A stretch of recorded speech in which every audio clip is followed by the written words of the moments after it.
Forever I had seen this image of this teenage boy crying with what looked like to be an SS officer, it could be wrong, pointing a gun to his head. I knew it wasn't like a historical image. I knew it was from a movie, but I did not know what movie. And it stuck in my head for the longest time.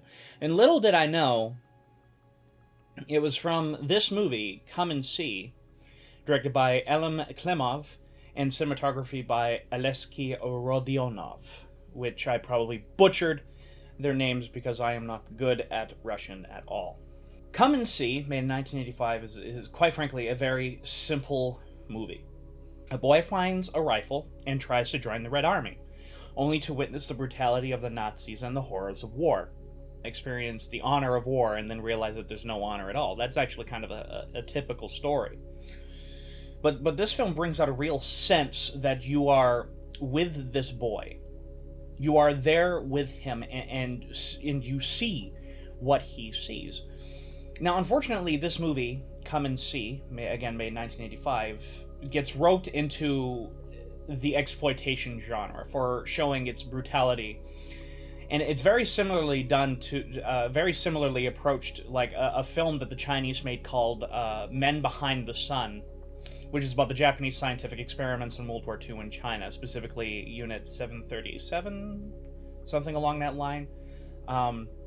Both these films, however, are not that. They are not exploitation films. They are not like the Italian exploitation films. These simply present what happened in a factual manner. Or I should say, they present what really happened, but in a dramatized manner.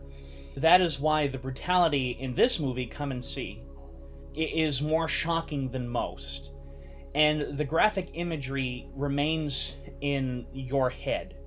And I would say my head in this case, but it is very clear from all the reviews that I've read on this film that all the people kind of had a very similar reaction to me, and that is that horror that you see in this film, the brutality you see within the confines of the picture itself, stays in your head forever. and that sounds horrible, and it kind of should be. And the images even haunt you long after watching it. In fact, I can guarantee you that by the time you are listening to this, the few of you that there are, I will still be thinking about this movie. I will still be thinking about what I saw. And that's not bad whatsoever. That's actually excellent. A movie is supposed to stay in your head, be it presenting a good thing or a bad thing. Now, to go along with the discussion of what this video is about, I've always liked gore. Gore is a tool that I love to use. In fact, I wish to use it more often. It's just I often am roped in having to do these films that cannot have gore in it. And it's why I directed my award-winning film Pineapple, which I haven't released yet. I won 2 awards for that. Because gore is such a hard thing to get right, which is why I love playing with it. If you go too over the top, the horrific images become funny. For example, I look at anything directed by Paul Verhoeven. Starship Troopers being my favorite example, or RoboCop, Total Recall. And this is what I did with Pineapple. I played the gore as being ridiculously over the top and funny as a result. And at the same time, if you do too little, again, this depends on what type of film you do, the images could lose their meaning. For example, I think of the first Wolverine movie that did this, to keep it a PG-13 rating, they show little blood in that film whatsoever, despite the fact that you see Wolverine blatantly stabbing people in the head and so on and so forth. There's no blood at all, and therefore it loses some of its impact. Come and See does something different than almost every other film, not just war films, but any other film has done. It makes this movie stand out above movies about the subject of genocide, such as Schindler's List or The Pianist, which, let me be clear, those are both still fantastic movies. In those films such as Schindler's List and The Pianist, there is a rhyme and reason to the brutality within the confines of those films.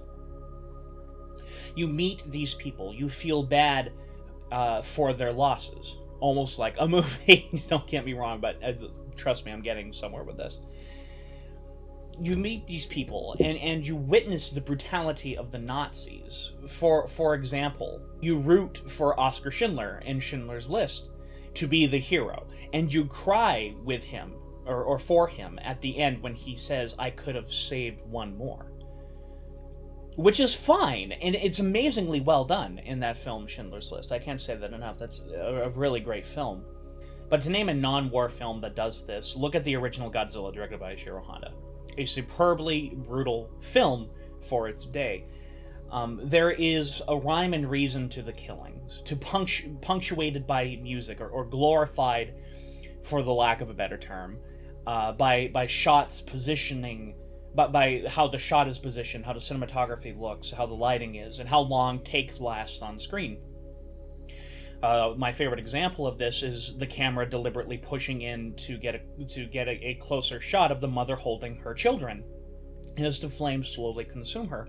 There is a rhyme to that scene for that brutality. There is something punctuating it.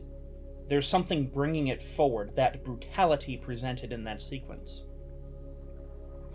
Now, I haven't gotten to my point yet, but there is an exception to this in Come and See, and it's with an old man who's nearly burnt to death, begging to be killed as he lays in a pile of moss.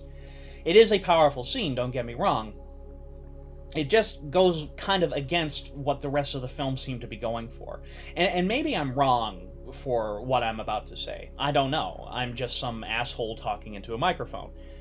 I don't exactly know, and everyone who worked on the film is pretty much dead, except for the actor, and he was really young, the main actor, and he was really young. In fact, he said this movie turned his hair gray. He was, I think, 13 years old when he made this movie. But to get to my point, finally, Come and See, made in 1985, has almost none of that punctuation of horror, that reason for violence. You simply follow this kid around. Which, the fact that this is a kid makes your point of view far more different than a normal war film about the genocide the Nazis created. If this movie was told from the point of view of an actual soldier, an older person, somebody in their early 20s, or like they're 18 or something like that, and not someone who wants to be a soldier, a kid, this 13-year-old boy, the presentation of the film would have been much different and not stand as much. It wouldn't have stood out as much. With a kid, he is innocent completely, and it adds weight to what he sees. You don't know who the Nazis are. You never meet any. Or why they are blowing people up in buildings or shooting them in mass quantities. You don't even know who these people are who are being killed. They just are. And you see, that's the important difference here. And instead of us learning who these people are by getting these dramatic shots of them, we're getting the opposite of it. Now, Come and See shows off the brutality not for the sake of showing it, like Cannibal Holocaust, which you can watch my review on my YouTube channel. Which, by the way, Cannibal Holocaust is also a fantastic yet disturbing movie. Cannibal Holocaust shows off the violence and purposely shoves it in your face to get a reaction. Come and See does the opposite. There is no rhyme or reason to the madness. My favorite example of this is when the boy thinks he knows where to find his family when they disappear. This girl, his girlfriend or whatever, it runs with him and happens to look back, and you see a wide tracking shot of a pile of dead bodies behind a building, up against a wall. It then cuts back to the girl screaming and running with the boy. There is nothing glorifying these shots. They are just there. There's no music to punctuate the imagery. It just happens as it really did. This makes Come and See one of only 2 real, truly anti-war films I've ever seen. Now, there is a third one that I thought of, after writing these notes, but I'll say it later. Whether a movie likes it or not, oftentimes anti-war films are not that. And by they show heroism of a character, or bravery, or unintentionally, and that unintentionally makes an anti-war movie just a war movie. And that's not a bad thing, don't get me wrong. It really, truly isn't. For example, Saving Private Ryan is that. It comes off as a realistic film that tries to present itself as an anti-war film, but really it's not. But yet Saving Private Ryan is an amazing film, and I will never deny that. Come and See and Cross of Irons are the only two truly anti-war movies I have seen. Because both films showed off the violence and graphic imagery, not for the sake of it, or for putting punctuation on it, like, oh, the horror. But just as a matter of fact, it just happened. Sam Peckinpah even called movies in this BBC interview, which you can find online, a fantastic interview. It really shows his mentality really well. He called movies that try to exploit violence for the sake of exploiting violence boring. Sam Peckinpah, showed the violence in his films, be it Cross of Iron, The Wild Bunch, Bring Me the Head of Alfredo Garcia, any of those. His films are graphic, sure, but never for the sake of this violence, like so many people unfortunately seem to think he did. He did it because it just happens. The violence is what it is. And Come and See does that extensively. Now, to get into another movie that I thought after writing these notes, there's another movie directed by Cornel Wilde called Beach Red, which is an excellent film. A strange film, but an excellent film. I believe that movie, too, is a genuine anti-war film. Movies such as The Deer Hunter and stuff like that, I never really considered a war film. I never really considered those war films. I considered those dramas more than anything else. And Come and See. When you see the people being roped up into old churches and blown up with grenades, and the camera simply glides past them. There is no music, there are no beats, there is no rhyme or reason in Come and See. Come and See just shows it. You simply have no choice but to come along with this kid and see what he sees. That being said, movies are often edited to a beat. I do this a lot. People who see me edit will actually see me tapping my foot, oftentimes. I do this rather I'm editing, something for the NFL, or I'm actually, a film short or something. I listen to a music counter, or tap my foot. And most movies have this. And I mean it. Genuinely watch any movie,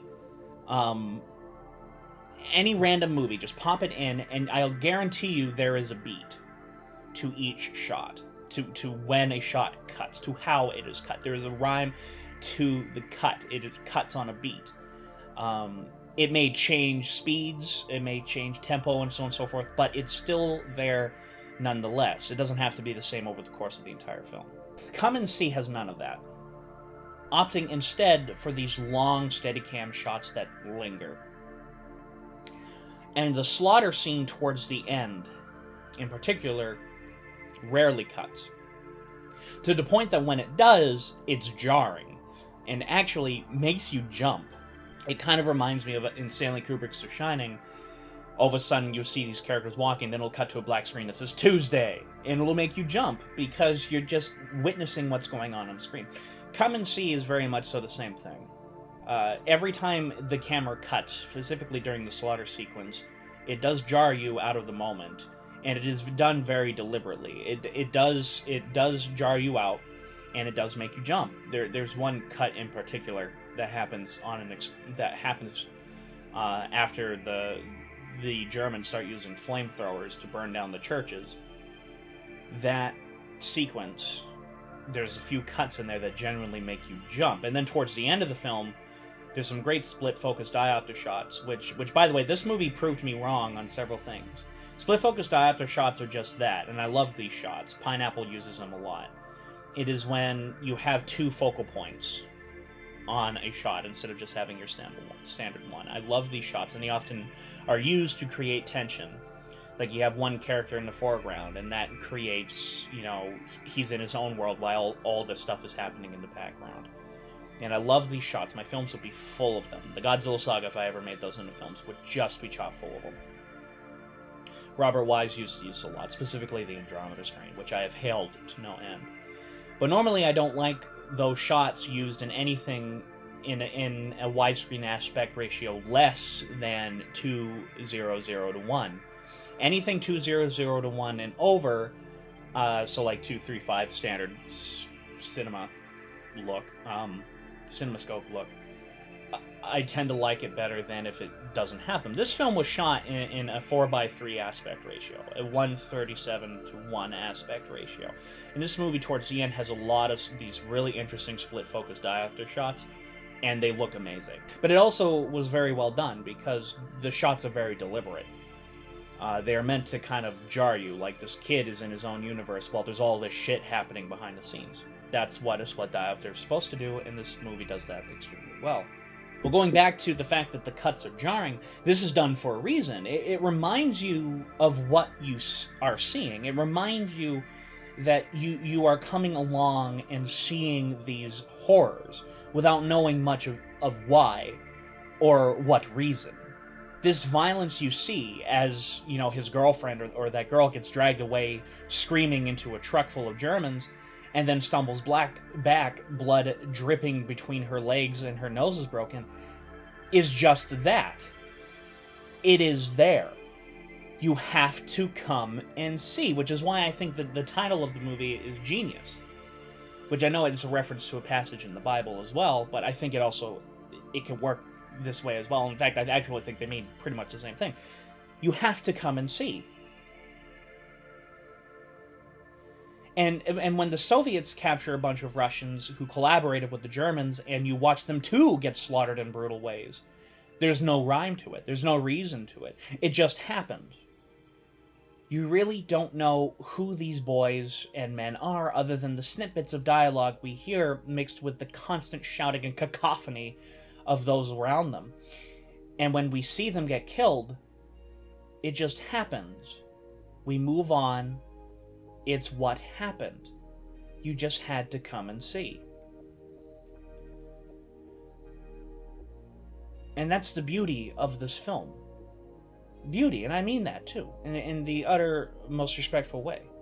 Come and see 1985 and its use of graphic imagery is some of the most unique I've ever witnessed in a film. You are just there.